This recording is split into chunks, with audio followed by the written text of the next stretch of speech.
Around the world, what is going on? I see so many people chiming in from all over the place. Milwaukee. Is it cold in Milwaukee? My brother lives there. Have you ever been to Milwaukee, Brian? No, I haven't. Name one thing that you know about Milwaukee. Cheese? There you go. Cheese, curds. They eat a lot of curd, which, by the way, a little known fact is gross. So I was going to say, I've never had it before. And then my brother ordered it. And I was like, honestly, it's not an appetizing word to me. That's 100% accurate. It's the worst word ever. By the way, in Canada, they have poutine, which is like French fries with cheese and curds on it. That I'm very pro is poutine. Wait, you can't, sorry, Jay, you can't be pro curd in one setting and anti curd in another. That doesn't feel right. Curd just sounds like nerd. I don't know. I make fun of my brother being in Wisconsin because he freezes and like he's like, yeah, but we have 6 weeks out of the year which are great. I'm like, dude, that's like 10% of the year. That sucks. So that's rough. Anyway, that's definitely rough. Oh yeah, poutine does have gravy too. If you've never had I said the same thing about cheesecake for like 20 years of my life. I was like, why would somebody make a cake out of cheese? You don't like cheesecake? So I never tried it because I didn't like the name of it. Have you still never tried it? No, it's delicious. And yes, I have. And it's delicious. But I always, for my whole life, was like, it's gross. Like, who's making cake out of cheese? I just kind of imagined it was a block of cheese with like icing on it for some reason. I never really looked further into it. I thought about the cottage cheese. By the way, we'll start soon.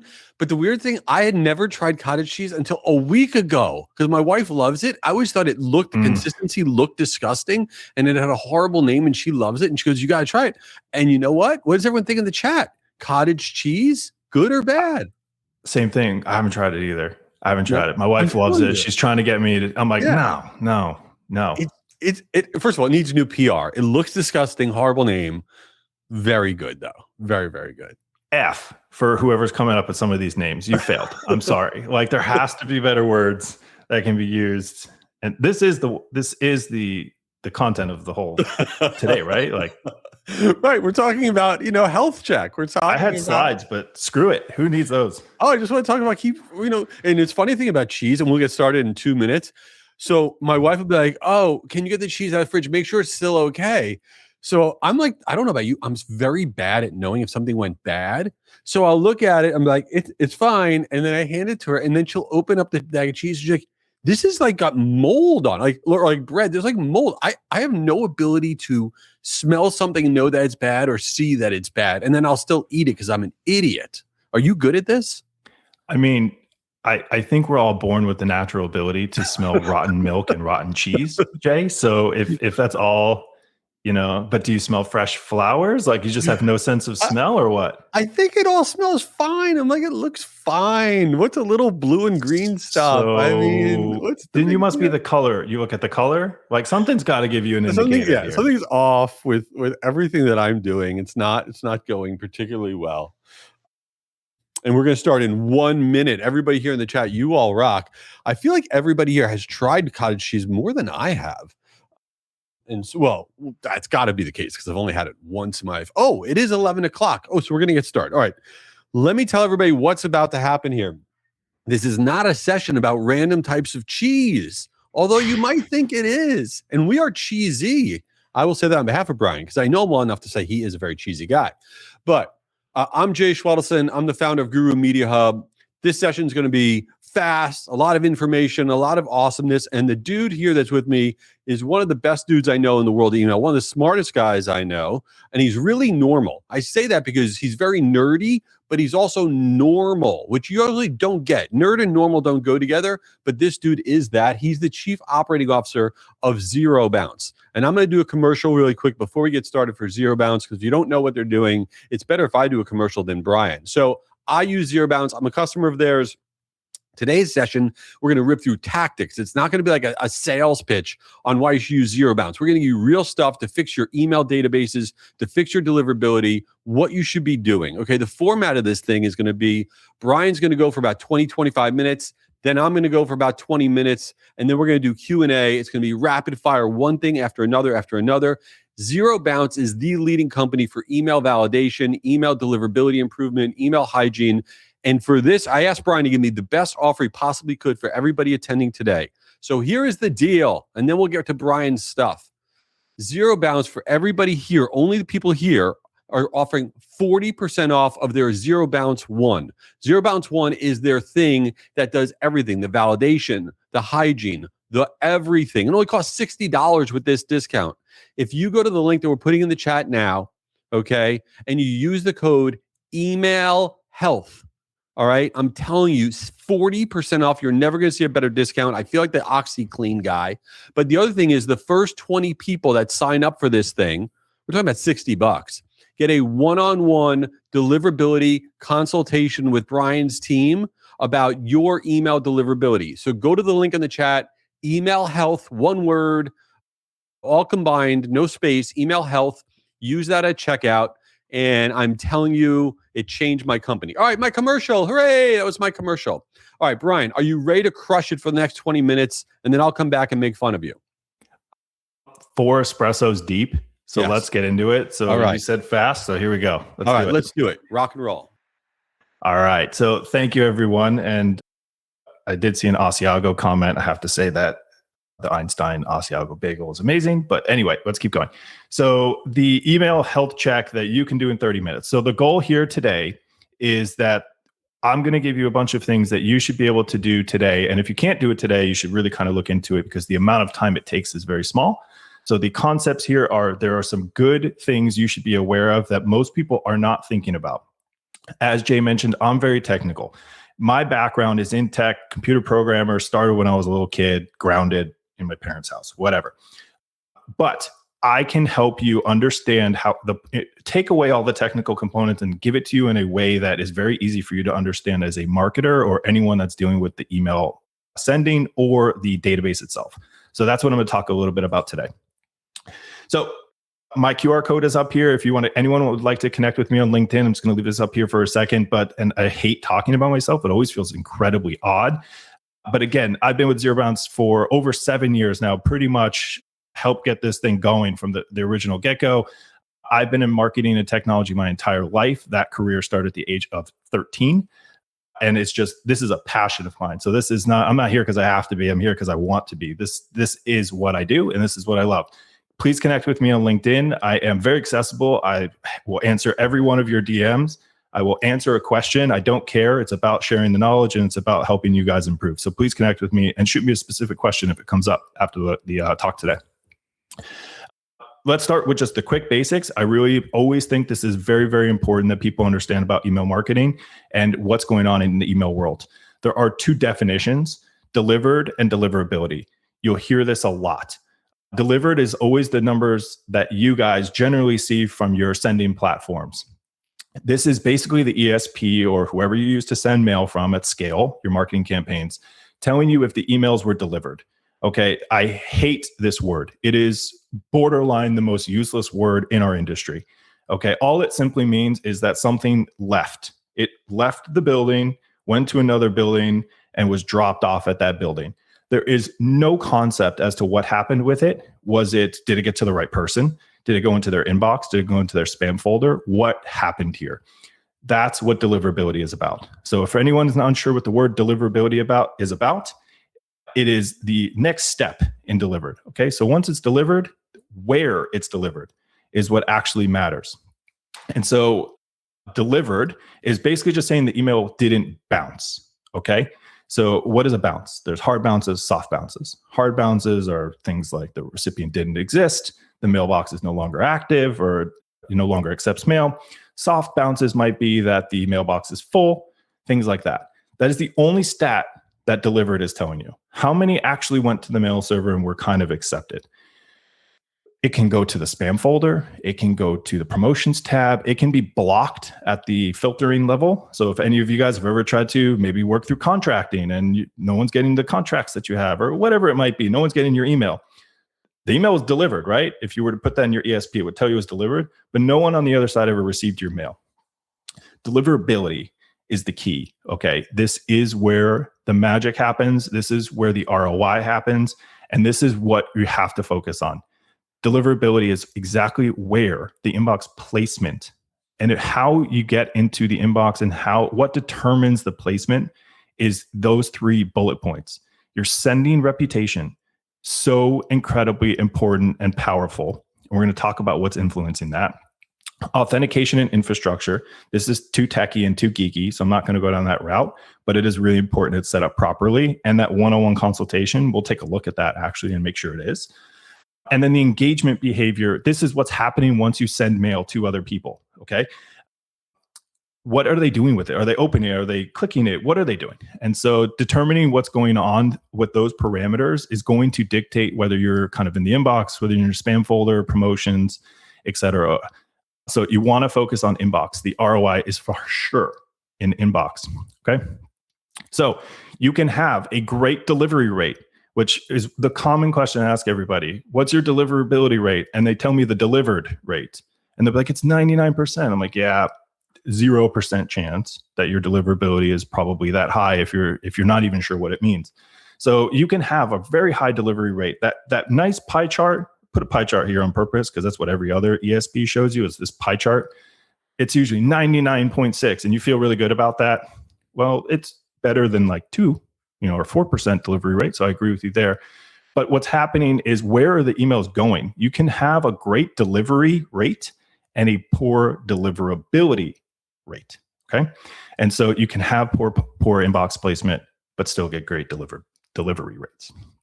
Delivery is basically just the percent of emails that didn't bounce. Okay. So the percent of emails that did not bounce, that's delivery rate. Deliverability rate is the percent of emails seen in the inbox. Okay. I looked at my spam folder this morning. I rarely do this, by the way. I don't know if anyone else is here. I just can't keep up with it. I had 72 pieces of mail when I looked at 9 a.m. Eastern. I don't know if it's daylight savings time, standard time anymore, by the way. This whole thing's confusing to me. Just what time is it? But at 9 a.m., when I checked this morning, I had over 70 messages from today, timestamp today, in my spam folder. Sales pitches, intro, everything you can think of, right? And these people who are sending the mail are getting a high delivery rate. They're getting a terrible deliverability rate. And so the delivery rates are great, but don't focus on them. Focus on deliverability. So let's get some of these things in here. How do we help improve the deliverability? Number one thing you can do, and I got a couple bullets that we'll go through here, a couple steps. When you're thinking about how to get into the inbox or making sure you stay in the inbox, there are some silent killers, okay? Number one is making sure that the data that you have isn't creating problems for you, okay? And so how do we know that? Well, look at the last 30 days of your sending campaigns and how many hard bounces do you guys have? And how many soft bounces do you have? And how many what's the bounce trends? What are things? Is it going up? Is it going down? And I commonly get well, my bounce rate is low because I sent to a bunch of people and they all bounced, so they just suppressed them.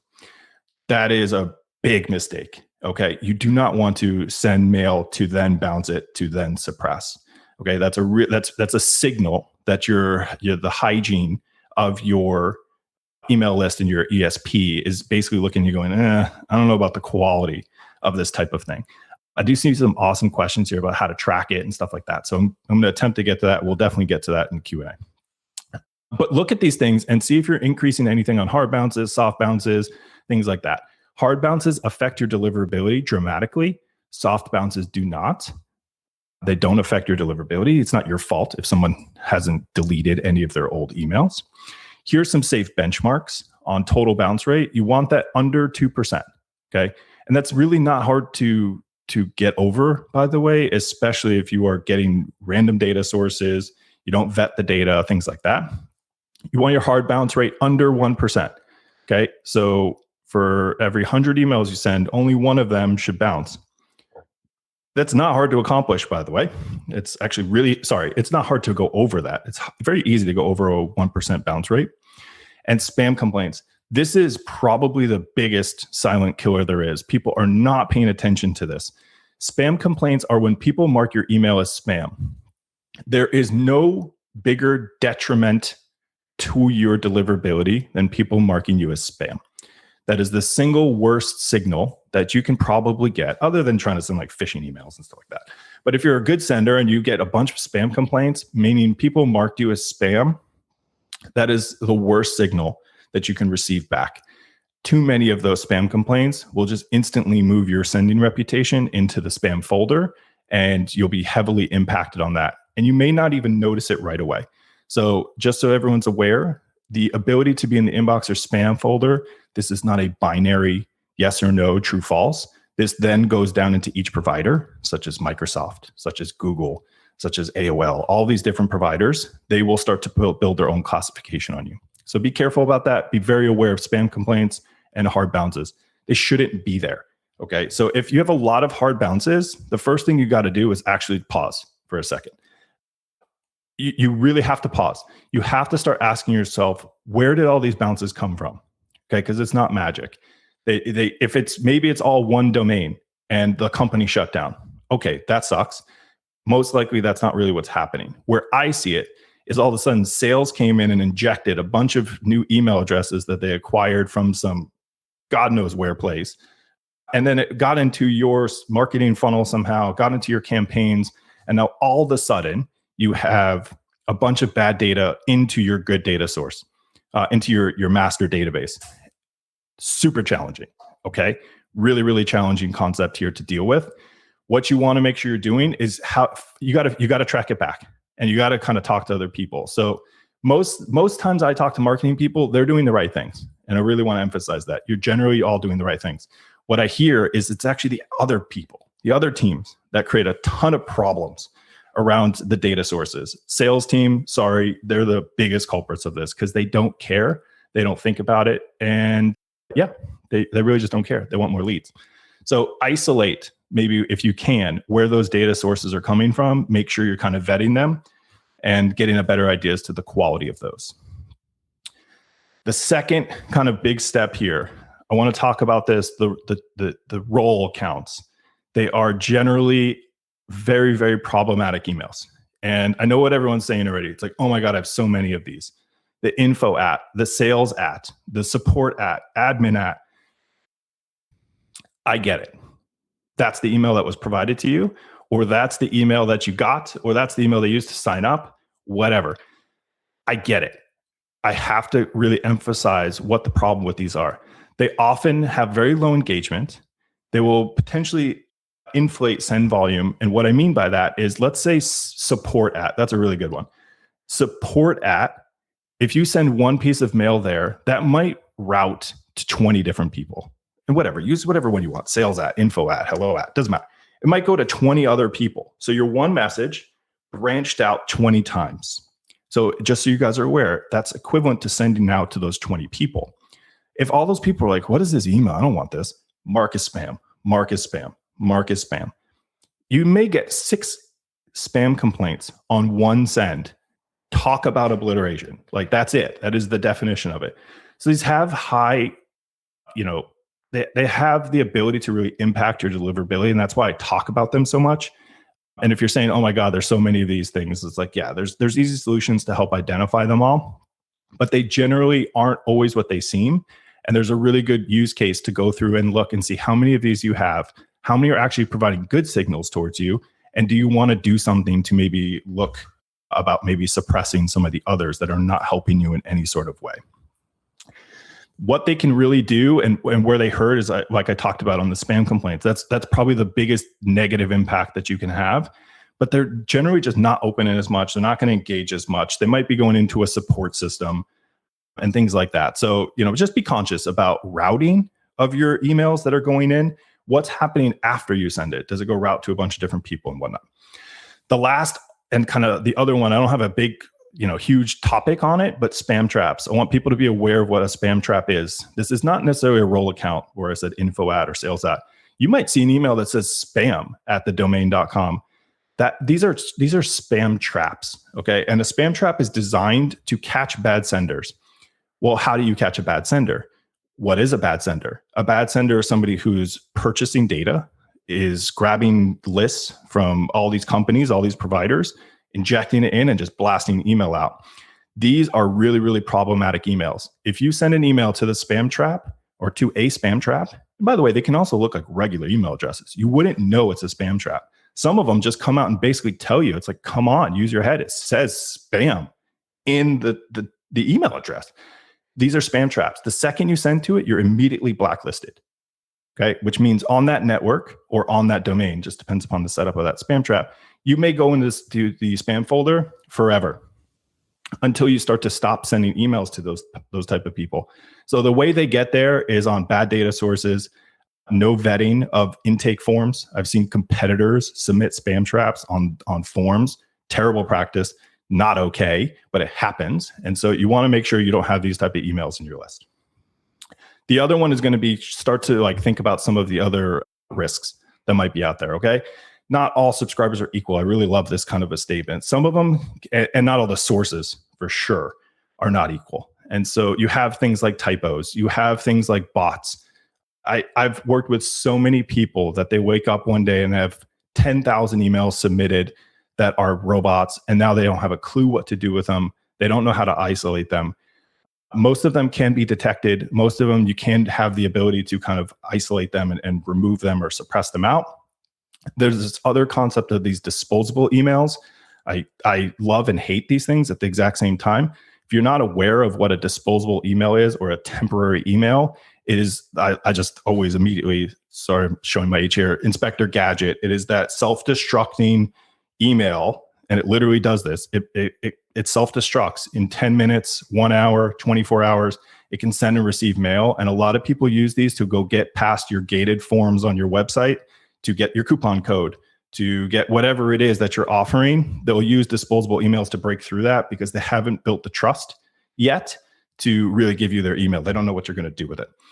So be aware. And if you offer like we're a SaaS company, ZeroBounce, for example, we get so many people trying to use temporary emails on our platform to abuse our accounts, right? So if you're a SaaS company, you're probably getting a ton of those. And again, they may look real, so you might not know what's going on. The typos on forms is another insane one to me, especially all the mobile stuff. So if you're high mobile traffic and you collect a lot of emails that way, you definitely have the ability to be catching a lot of typos. Some of the flags when it comes to the sources, guys, if you're having any bounce rates over 2%, the source is not good. Okay, so you've got to do some stuff here. And I'll talk a little bit about that. There is mitigation on how you can do this. There is ways to get ahead of that, remove the bounce rates before you get there. And if your engagement is low, that's going to ultimately affect your deliverability. Engagement is what tells the mail servers how good of a job you are as a sender, how good the content is, how relevant is it when you send it, and how does the audience react to it. Okay. When you have bad sources, they'll very commonly provide very bad emails. The emails don't exist. So I'm an executive at ZeroBounce. I've been here for 7 years. People have come and go from the company. We route those emails to different, depends, right? It's normal business practice. We route those emails. I'm still getting emails from people that are purchasing data from a sales rep who hasn't been in the company in 7 years. And they're like, oh, just see you were promoted. It's like, come on. What data source is this that they're still trying to sell stuff like this?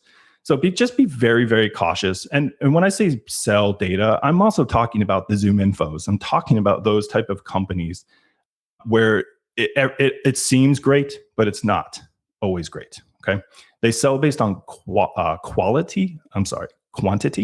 And what I'm trying to get you guys to focus on is quality. So you can take quantity and turn it into quality, by the way. There's ways to do that through validation and other sources as well. Okay, so you have risky sources and it's on sign-up forms, use CAPTCHA. That'll help get rid of the bot filters and it'll help kind of get all that stuff out. Validation at the point of entry, in my opinion, is the forward future thinking two-step verification or double opt-in, as Jay hates notoriously if you've been on enough of his webinars. Quick hits. Can't say webinars. I'm going to get a strike. So you want to make sure you're validating at the point of entry. It's really, really, really important. And what that means is on the form, when someone's typing in an email address, you can catch if they make a typo or give you a bad email while the user's interacting with it. Okay. And I'm not talking about syntax. I'm talking about, does the inbox exist? That's where the goal is. So we offer a bunch of stuff that can do that. There's other services as well, but we like to make sure you can get validation at the point of entry and identify and know where your sources are coming from. If you have people, like you have an ops team that's just importing data all the time, you guys got to start putting source data. Where did this come from? Because you need to be able to segment, isolate that stuff in the future. It's really important. Keeping going here, the hidden danger zones. These are the inactives. So this is such a controversial topic. What's inactive? What's the definition of inactive? How long does it take? How long should it be inactive before I should do something different about it? And for me, it's really hard to answer that question. It is super, super hard to answer that question. The easiest way to start to think about it is when your engagement, if you're sending great content, you're sending great offers, you have great sales that happen after that, or whatever, your campaign outcomes are what you're looking for. When your engagement starts to really drop, you have to start to look at a few things. Who am I sending to? How much am I sending to them? And are they dragging down my statistics? And you might say like, well, who cares? They're just dragging down my statistics. Well, who cares is Google and Microsoft and Verizon and all these companies that offer email accounts to people that are your recipients. They care, because if only 4% of your whole send on their network is engaged with, does anybody really want it? That's the question they start to ask. And again, just bear in mind, these tech companies are doing insane stuff with AI. They're doing all of these things to get ahead of all of your messages so that they know what to do with them. So be aware, engagement matters. So yes, if you have 100,000 records and you trim it down to 60,000, but you have an 80% engagement rate, your deliverability will go way up. Okay. Your ability to be in the inbox will be way up. And if those 40,000 people are not doing anything for you, just ask yourself, what's the point of them? I'm not saying get rid of them, but try even segmenting them. Send it to your engaged content first, your engaged subscribers first, and then take a look at the unengaged to see if you can kind of get more out of that. When you have the large kind of inactive segments, of course, it's just watering down your stats like I was talking about. So, don't get too hung up on the people that are ultimately not really helping you. Think quality. You don't have to only think quantity. I think both are good, but quality should take priority over quantity. Testing the segments. This is the one that can add a little time to your workflows. People ask me, is it worth it? Is it not worth it? Well, the truth is this. If you send maybe to 150 recipients, probably not, to be very honest with you, if it's worth the work. If you have thousands of messages going out per day, hundreds of thousands per week, millions per month, even hundreds of thousands per week or month, yes, segmentation can make a very big difference. And also, it's not just segmenting who they are, how engaged they are. It's also segmenting the content. Maybe you have people that are like, they're super techie. They signed up for these tech tools, for example. They might want a different message than an email marketer might want. Okay. So we think about stuff like that. Our team is doing things like that as well. Shout out Anne-Marie, who really goes through and looks at the audience and then tailors the message properly to them because it will resonate more with them. And obviously we do that because we know we'll get a better success rate out of it. So compare things, your open rates, your click rates, when you start to do segmentation. You can think of it, oh, look, I even saw, you're welcome, Anne-Marie. You're a killer in a good way. And the comparing, it's so important. Just compare it and see what works. And when something works, double down on it. And if it doesn't work, be okay to abandon it. So here's a few things that in 30 minutes or less, I think you should be able to do. The minimum here you should be able to do is 3 of these bullet points. Okay. You want to do them all, but the minimum you should be able to do is you should be able to check all of these in a few minutes. Is my hard bounce rate under 1%? Do I have any sources where the bounce rates are over 2%? If so, I need to do something about it. Have I even taken a look at my role accounts? Those are the group emails, the info at, the sales at, all these different things. There's so many different, there's gold nuggets in there, good and bad, in the role accounts. Do I even know what a spam trap is? And what's a complainer? Complainer are the people that mark you as spam. Am I suppressing these people? There is nothing more annoying to me than me marking emails as spam, and then I get another one, and then I get the follow-up, and then I get a don't forget email. Guys, you can get feedback loops of when people are marking your emails as spam and then automatically suppress them. If people are marking your emails as spam, the worst thing you can do is keep sending more mail, because what do? They get even more infuriated and mark it as spam again. Try to keep your inactives under 40%. Okay. So if you have a high rate of people that are inactive, look for ways to shrink that number. And again, it's about the statistics of your overall campaign that will help your deliverability when the networks look at you. Put your consumer hat on. What would you do if 100 pieces of mail hit your post office and everybody was like, dude, stop giving me this. I don't want it. You're just going to maybe stop delivering the mail. I mean, I don't think you can do that. That might be illegal, actually, now that I think about it. But in theory, you understand the concept there. So those are definitely things you can do. Delivered is step one. Okay. This is very, very, very, that is the not even the 101. That's the header for the 101 class. Delivered. Inbox placement is what matters. Okay. Inbox placement. Inbox is what matters. If you're sending promos is okay. I want to say that again. If you're sending promotions, being in the promo folder is okay. What's not okay on either of those situations is the spam folder or blocked by the spam filters. Protect your data. So if you're the one responsible for the campaign performance, you have to have some safeguards in place to understand where these sources are coming from. Are they good? Are they bad? Do I have control over it? Do I have the ability to export them out, like segment them out? And overall, you have to protect your reputation, because I promise you, there is nobody else in your organization who will try to protect your sending reputation than you. Okay, especially if you're showing up here to learn more about this. Your sales team could care less. They just think shove more down the throat. And I'm sorry, I work with our sales team. That's just how they think. It's more is better. It's not always the case. Okay, final thought. If you protect your data, that's what the whole thing is about. Bounce rates are data quality. Spam complaint rates, data quality. Role-based accounts, data quality. If you protect your data will help you protect your deliverability. Okay, so there is kind of talked about some high-level topics. And again, I'm trying not to get too technical. I'm happy to answer any specific or technical questions, by the way. So feel free to reach out to me on LinkedIn if you want to learn more about that. You can automate almost a lot of the things that I've said. Jay said, he doesn't want to talk too much about ZeroBounce. I really don't either. I really just want you to know that there is a lot of really great things that we've done because of what we know and what we understand from our customers. And what else we know is that there's so many tools out there and we have to integrate with everybody. So we are sick of spreadsheets. We're an anti-spreadsheet company. We should be able to automate things if possible. You don't need engineering, meaning we don't want you to have developers. We integrate and manage 92 plus integrations, plus Zapier and N8N, all those cool toys as well, full API. But for things like HubSpot, Constant Contact, Klaviyo, ActiveCampaign, you click a button, you hit a button, and we push all of this data. So we tell you if it's a role account, tell you if it's an info app, tell you if it's all those things. And it doesn't require any development. It is literally click, click, done. That's kind of how we think about things. Super user-friendly, no tech team required to do that. And so lastly, Jay already shared it here, but this is, in my opinion, not my opinion, I know this. We've never put a promo out like this. Jay said, give me the best thing you got. And I said, all right. So we're going to give everyone 40% off the first month of ZeroBounce One. What is ZeroBounce One? It includes validation, 10,000 records per month can be validated. It includes all of our integrations, includes API access.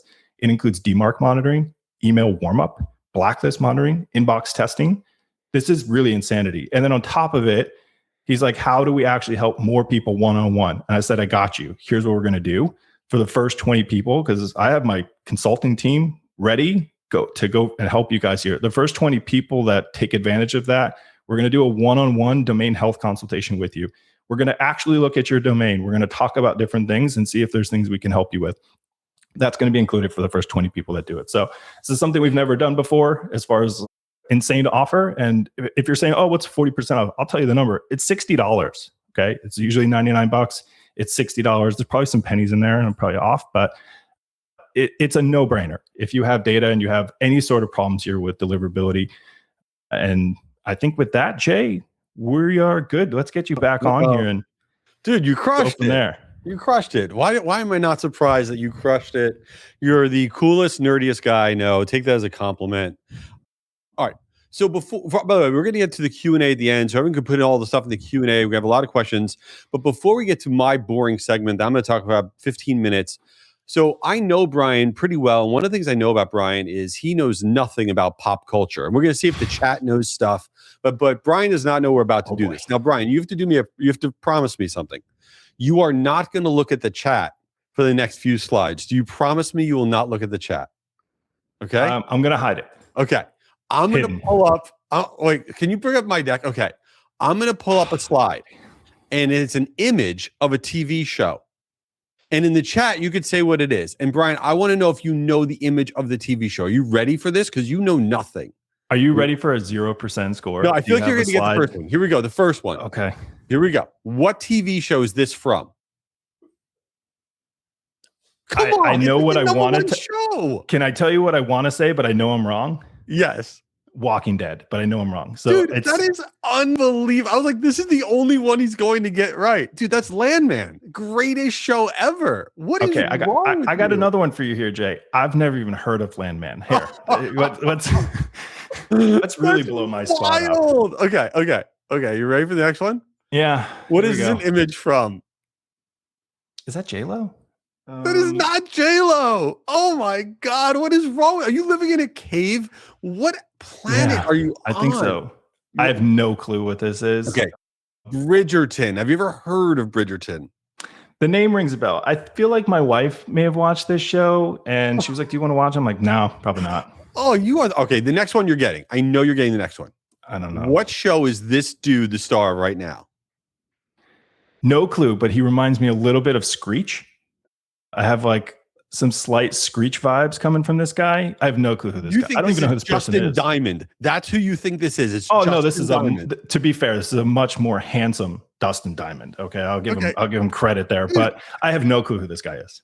This is Noah Wiley from The Pit, from the medical show. All right, one more. Your knowledge is worse than I thought, which is really saying a lot. Because this last one, here we go. This one, you got to nail it. What show is this? Oh, man. I'm going to take a guess. Yeah, go for it. It's either going to be The Bachelor or it's going to be like Desperate Housewives. But they don't look like housewives. So I'm not... Desperate Housewives was on, I would say, 20 years ago. Okay, that's actually doing still going on.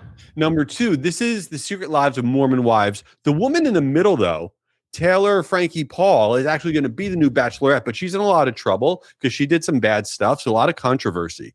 So, all right, you failed miserably, but at least your segment was good. I'm kicking off the stage now. I'm going to talk about nonsense. Here we go. Way to screw that up. All right. Oh my God, I just lost my faith in humanity. How did he know nothing? That's hard to do. All right, listen, I'm going to rip through a bunch of different tactics, things, whatever. Brian took you through kind of the deliverability stuff. I want to take you through some stuff that you've never thought of before. And just so you know where my information comes from, I have this media business. We put on a lot of events like this. We put on Guru Conference, Eventastic. I have a horrible podcast. As a matter of fact, I'll drop that all in the chat. This is all my garbage. This is who I am. But I also have an agency where we help companies, business and consumer marketers do not just email marketing. We do a lot of their media, help them drive demand, do all this stuff. But in the world of email, for our clients, we do about 6 billion emails annually to drive a lot of demand, business and consumer. So that's where my data comes from. So I want to rip through some stuff. All right. The first thing is a lot of times, and I know it's hard to see this, but a lot of times we don't even realize who our emails are getting to and who they're not getting to. And there are very simple reports that we can run internally that can clear a lot of things up. So one of the reports that my organization always runs is we take our database, okay, and we take it and we sort it by how many contacts we have at a given domain. Right. So in the example here, Adventure Grid, whatever, 622 contacts. And then we have it go in descending order. And we usually cut it off at about, 25 contacts or whatever. And then simultaneously, we have a column that shows the number of clicks that we've got from individuals at those domains over a 90-day period. Okay. And then what we see is anywhere where we have a decent number of contacts, you have 10 contacts, 20 contacts, 1,000 contacts, but anywhere where you see 0 clicks over that 90-day period, that is where you are getting blocked by that organization or by that email receiving network. This is a very, very, very simple thing to run. And sometimes you're like, why aren't we able to, get business from this company? We send them emails all the time. Why aren't they getting back to us? This is the easiest report to run. And then okay, this is a problem. So that's an easy one that we do all the time. And the steps are really simple. And we're going to get you, this deck so you have it all. But it's not rocket science. you export your data, you group it by domain, and then you filter it out by depending on how many contacts you have per. It couldn't be easier to do. I love that one. Another one that we talk about all the time, everybody always talks about waking the dead. It boggles my mind. The meetings that take place, marketing meetings that take place at most companies are this. You don't sit around talking about, hey, we just did this thing and we got 100 new customers, or we got 1,000 people to this webinar. Okay. No, you don't sit around talking about those people. What you sit around talking about is, hey, 60% of our database has not opened and clicked on one of our emails in over a year. How do we get them re-engaged? Which, by the way, instead of spending all your energy on the people that are dead, that don't care about you anymore, focus on your new customers. But because I know this meeting takes place in every company on the planet, we've done a million different ways of how can we get these people to actually re-engage? How do we get the people that have not opened or clicked on email in over 12 months to re-engage? And if your plan is to send out an email that says, we miss you, then you stink at marketing, because A, you don't miss them, and B, the person knows it. That is lame. So these are actually the best ways to wake the dead. So we're looking at those emails that you have that no one's opened and clicked in the last 12 months.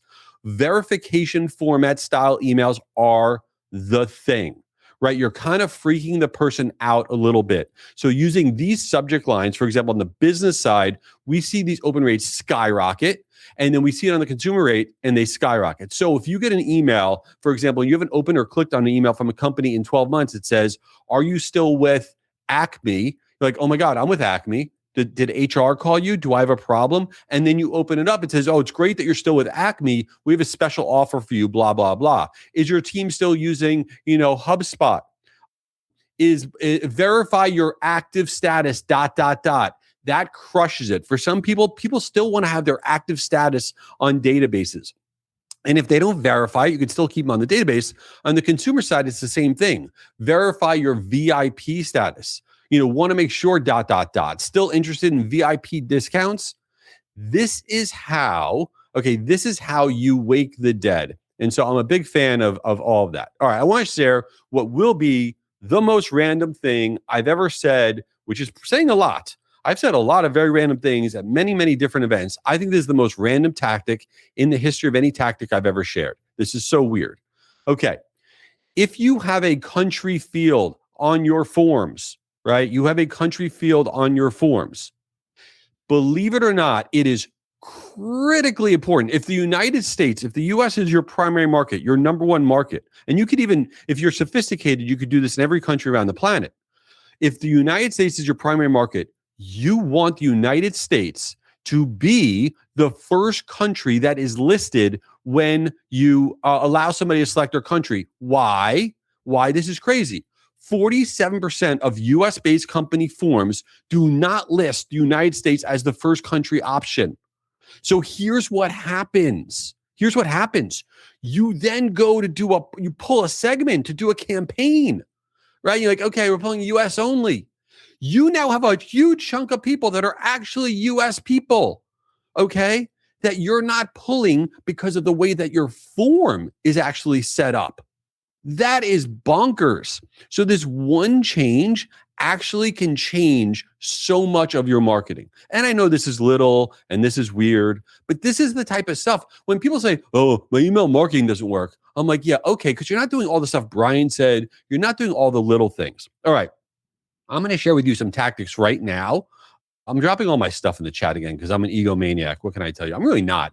I am not an egomaniac, but that's all my crap. I have a new book. Who cares?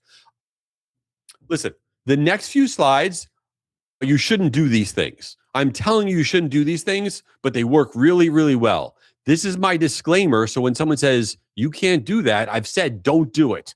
Here's the deal. First off, I use ZeroBounce for my validation, for all this stuff. You should be using a really great company. There's competitors to ZeroBounce, all the things. But if you want to screw around with AI and you want to get a half-baked solution that kind of works, and Brian's like, why would you even show this when this is a webinar we're doing together? Because I think everyone needs to know the power of AI, right? Everybody in their databases has all sorts of garbage in them, typos and syntax screw-ups, all this stuff, right? All this stuff. Well, here's a prompt. This works on the free version of ChatGPT, okay? If you take this prompt and you upload a file and you say, clean this file of emails, fix only obvious domain typos, repair double @ symbols, strip out punctuations, flag role accounts, disposable domains, you use this prompt, okay? And you upload your database. It will actually fix all of that garbage. Now, why did I say you shouldn't do this? I said you shouldn't do this because you have to upload your database to one of the AI tools. And I don't know what they're going to do with your data. I don't mind. I upload everything. I tell ChatGPT, when I tell you, I tell it everything. I'll say, I was just texting with my friend Dave. He's a loser. He tells everybody how good he is at padel or paddle, whatever the hell you call that other pickleball game. I think he annoys me. I tell ChatGPT this. So then when I say, what should I get Dave for a present? They go, oh, that's the guy you think sucks. And so I'm the wrong person to say, should you upload stuff to ChatGPT, right? But this works so well. So if you've never tried it, that prompt crushes. You can actually upload a CSV file, whatever you got. Basically, you could upload somewhere between 50 to 100,000 addresses, and it could run it really, really fast. So there's that. Now, don't do this next thing either. What kind of webinar has slides telling you not to do the thing that they're about to tell you to do? Probably one that I'm doing because that's what's wrong with me. Okay, here's the other one that you could do. One of the biggest complaints I always hear in anybody's database is their CRM. We have so many duplicates. We can't dedupe it. We can't consolidate our accounts. We can't figure out if John Smith is John Smith. Every single time, it's always about our CRM being jacked up with duplicates. Every company my company has it too, except for Schwedelson. I've never met another Schwedelson. I was out to dinner like a week ago, and the waitress looks down at my name and she goes, oh, we had somebody here the other day that was Schwedelson. I'm like, no, you didn't. Would you just say that to everybody? That there's 0% chance that happened. What in the hell is wrong with you? Anyway, this is really interesting though. This prompt, okay, if you take this prompt, all right, and you upload a database and you use what's called the threshold of .84, okay, what it does is this threshold is a known thing. The threshold of 0.84 is basically how similar do two records have to be before AI calls them the same person. Okay. And so when you run that prompt and you upload a database, it will actually find hidden dupes within your database that are, maybe John is spelled with an H or not an H, or maybe it has a middle letter or it doesn't have one. It cleans and merges and automatically deduplicates data in a super, super fast way.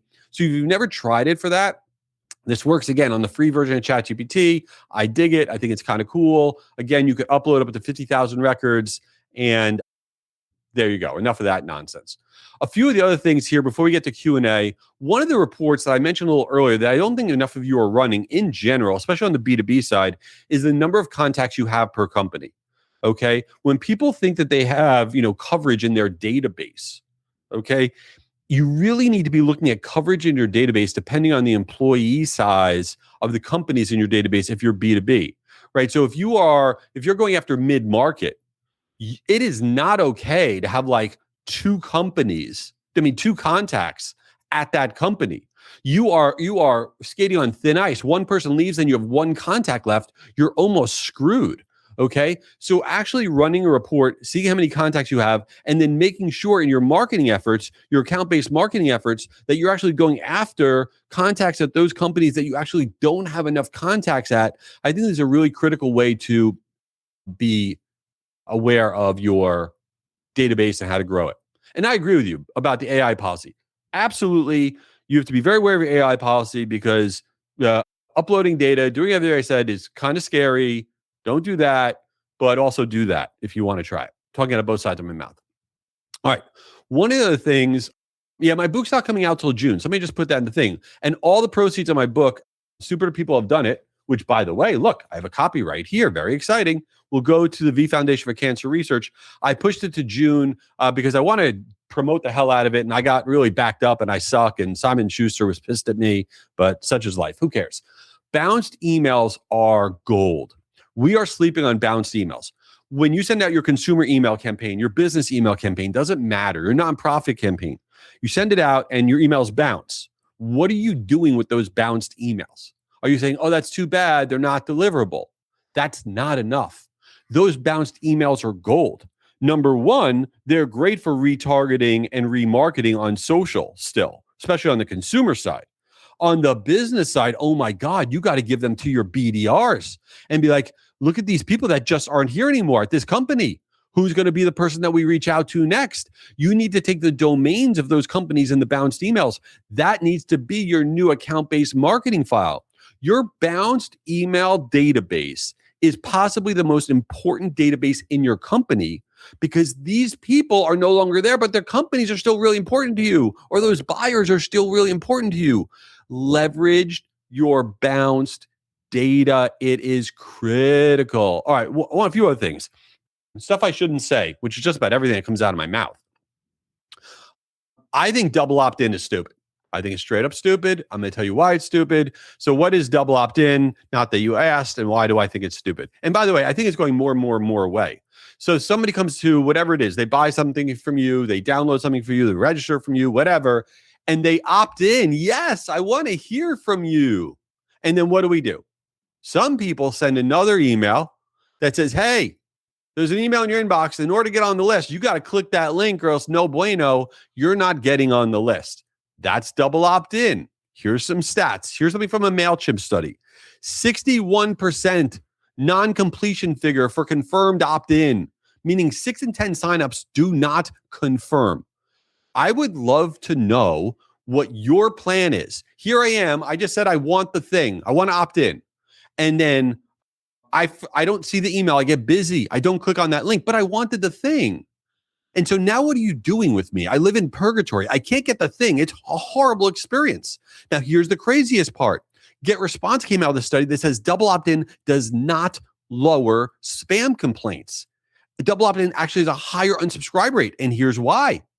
Because the people, here's the secret, the people that actually click that thing and double opt-in, no offense if you're those people, right? It is a subset of humans that are very into privacy. They double opted in. Ooh. Then you start to pound your database. And those are the people that don't like getting pounded on, even though they double opted in. So they are the biggest complainers. They're the ones who cause you the biggest headache. Double opt-in sucks. It doesn't help your response rate. It doesn't help anything that you are doing. Okay? And no, it's not a requirement.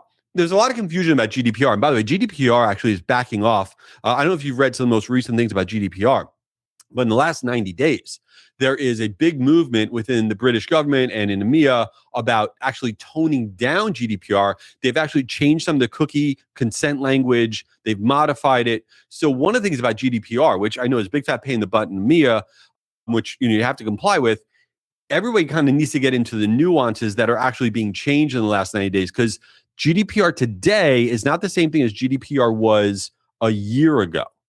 Just saying. Just saying. Okay. Now, a few other things. Anyway, so let's talk about a few other things. I would say the most important thing as it relates to deliverability and email marketing, and by the way, GDPR is the aggressive, EMEA in Europe, the aggressive privacy rules that you have to follow. So you see in the United States here, we live with canned spam, which is, it's not even an email law. It's like a toilet paper law. There's no enforcement of canned spam. It doesn't even mean, it's a negative option law. In Europe though, it's a hardcore opt-in law, but they have backed off a little bit. So not to go down that rabbit hole. Anyway, the most important thing that you can do for deliverability is the first email you send to somebody. We're going to get to Q&A in like a second here.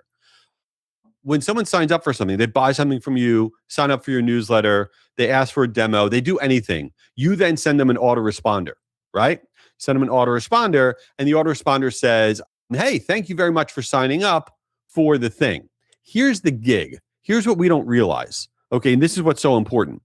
That first email that you send to somebody is a handshake. It's a handshake between you, the sender, and the recipient's their infrastructure. If that person opens and clicks and engages with that first email, the likelihood of you staying in that person's inbox goes up by 85%. Getting that first email opened and engaged with is everything. If what you're doing is just sending out thank you, that is an epic fail. It is not a receipt on what they just did. You need to get them to open it. How do you do that? You say, hey, VIP, this is just for you, ... You're in and ... Give them something inside. Shh, only for our new subscribers, ... Exclusive content here. Do something, jump up and down. Get that first email engaged with, because that is how you stay in that person's inbox forever. If you're just saying thank you, you are failing. That is bad. All right, a few things. By the way, for those of you who don't know about this, Guru Conference, that is the giant free virtual email marketing event. It's the world's largest email marketing event. We've opened up registration. Now, here's why you want to register now for a virtual conference that is in November. Brian's going to be speaking at it. I'm going to be speaking at it. Last year, Nicole Kidman spoke at it. The reason you want to register today is that the first 5,000 people that register will get the on-demand link, because we don't make on-demand available for everybody. So we only have about 700 spots before we hit 5,000. So if you register today, you'll be guaranteed to get the on-demand link, which is not going to be available to everybody. It is free. It is virtual. Nick Lachey was there last year. Everybody was there last year. It's amazing. And then lastly, before I get to Q&A, I know you're going to ignore this offer, but don't. The first 20 people that take advantage of Brian's offer, crush it. Okay? We'll put the link in the chat. You click on the button that says ZeroBounce 1. You use email health, one word, no space at checkout, 40% off. You get the one-on-one consultation if you rush. Amazing things happen. Ponies will fly. And now we are going to do Q&A. Brian, you ready for this, my guy? That was awesome. That was awesome. Yeah, that was something, right? That was definitely something. We have a lot of questions. As a matter of fact, Brian, I'm going to make sure you get all these questions, because I don't know how it's possibly that we're going to do it all. I also saw some questions coming in, just the regular question thing. So let me just hit you up for a thing here. How do you see the number of spam complaints you're getting? Really good question. So few ways to do this. Number one is all right, here, for a good power tip, postmaster.google.com. Okay, go to that and you will see, if you need a Google account, but almost everyone has one of those. You can add your domain, and that will give you a lot of like how much the spam complaints are for certain things that are happening on the G Suite side, G Suite, Gmail, Google Workspace, etc. So that's one way to do it. And then there's also feedback loops, but that gets super technical. Reach out to me, or if you need some help, we can help with that. But it's too technical to explain here. Yeah, and we're going to get you all these questions as well. And then everyone also DM Brian on LinkedIn. I'm being real with your questions, because he's oddly, very open to answering a million different things. So I'm going to get one here that came in that a lot of people upvoted. Okay. Our VP of marketing is 100% focused on growth and wants the emails to grow. I'm focused on health. He wants us to constantly import lists and sign them up. How would you have a conversation with him? First off, I love this because it's real. This is the scenario I hear a lot. So you're not alone, by the way. Two things. Your VP is probably still going to push you no matter what you do, by the way, because there's probably an initiative coming somewhere else. Here's what I recommend. They can continue with the growth side, the aggressive growth side, but what you can't do is not validate that data and remove all of the nonsense of it. So what I tell people is, when they try to aggressively grow the database by either like bringing in data sources and things like that, expect between 40 to 60% of that data to be garbage. And if you can sell that to your VP, and it's like, hey, let's just clean up the data. That's really all you're asking, right? It's like, let's just clean up the data before we bring it all in. You can scale it up in that sort of a way, and just expect to remove some of it. That's really it is. So scrub it from quantity to quality. And that's what I was talking about with the verification and validation. Okay. Another question came in. What is like the difference between engagement and activity, and our opens engagement, our clicks engagement? What's engagement? Engagement is when the user takes an action in behalf of your send. So yes, an open is considered engagement. The ranking of that is not really that valuable anymore. There's a lot of Apple MPP and all these kind of things happening there. The clicks are definitely very powerful. The replies are very powerful. And one of the most powerful signals, if you're in the spam folders, for someone to mark you as not spam. Okay, that is one of the best signals you can kind of get back if you're having problems. So it's anything where the user is engaging with your content or your email that's going to be engagement. That's what you want. You want them to do something. And Jay, you're a master of this, by the way, on your campaigns, right? It's like you're constantly saying do something or reply to me and I will be the one who responds to you. Right. That is such a pro gold tip, by the way, that you know people should poach if they can handle it, by the way. I think that's also the other part. That is, that's a lot of fun. And I do agree. Getting people to reply is absolute gold. You talked a lot about the difference between delivering to the mailbox, deliverability and inboxing, your inbox rate and your deliverability. Can you measure your inbox rate? Like what percentage you're going to the inbox versus just your deliverability rate? Yes. So few ways to do this. We have part of our ZeroBounce One and part of any free account. We offer a lot of free tools because we just think you need these things and you got to try them out. So the inbox placement tool, we give you like 140 seeds, which are test accounts all over the place, AOL, Yahoo, Gmail, etc. And you send your campaign to it and we give you a binary output of what happened. Did it go to inbox or spam? That will help you understand what's going on for each network, for Google, for Microsoft, etc. So yes, that's a quick and easy way to do it. And I'll just give a little teaser here. ZeroBounce One users starting next week, we are releasing, our job is to make sure you understand your deliverability. That's where we're marching as a company. We started with validation. We've added all these tools. Next week, oh man, my tech team might kill me. Within the next 2 weeks, I'm going to say it that way, we are launching our deliverability dashboard, which is going to be bringing in Google Postmaster tools data. It's going to use everything else you're doing. So if you're hooking up to your CRM and you're bringing in data sources, things of this nature, we're going to start to help get you insight into what's going on with your deliverability from a holistic level, which is really going to be another game changer kind of feature that we're offering. All right. So listen, we put Brian's LinkedIn in the chat. Everybody send him questions. I'm being real. The guy will get back to you. He's a wealth of knowledge. I just put all my garbage in the chat. So Brian, before we wrap up, I want to know something. Like, what is on your, you clearly know nothing about what's current right now in terms of TV, whatever. Is there like a movie that you're looking forward to? Are we looking forward to like Project Hail Mary maybe? Because it's like sci-fi. Do you have any idea what that is? Are you just completely lost to humanity? You're going to laugh at this one. So my wife said, I'm going to watch Project Hail Mary. I know you'll hate it. So I'm bringing a friend. You have to watch the kids that night. So she knows me well enough to know I'm not going to watch. But that's sci-fi. Ryan Gosling, what's wrong with you? Do you know who that is? Do you know who Ryan Gosling is? I do know who that is. Name one thing he was in. Name one thing he was in. La La Land? Oh, okay. There you go. Did I nail it? I actually didn't see La La Land. I was going to go Barbie. Have you seen The Notebook? I have seen The Notebook. Did you cry? I almost did. I definitely was like, because of course I'm watching it 20 years later and my wife's like, where have you been? Never this forget, is like one of the greatest movies. And I'm watching The Notebook by myself, and all of a sudden I'm like bawling, like on an airplane by myself. And I really had a life moment there. I'm like, dude, I am a loser, like an actual loser. So no, I'll match you here. So I was on an international flight and watched, I think it was called The Whale or Whale. I'm not sure. With the dude who got canceled and whatnot. And I went through like a weight loss journey and have always seen myself as a fat kid. I'm still a fat kid at heart, always will be. Were you eating while you were watching it? Dude, I was sitting and why is it in a situation like that, especially publicly? I was choking up and crying, by the way. That was like one of the few movies. Why is it that that's always the time that the person next to you or a flight attendant wants to come up and start talking to you? I'm like, can you get away from me as fast as possible? Like having a moment with Brendan Fraser. Enough with you. All right, everybody, register for Guru Conference, guruconference.com. Do it today because Brian will be there. I'll be there. We'll see you at the next one. Brian, thanks for doing this, man. Awesome. Thank you for having me. Later.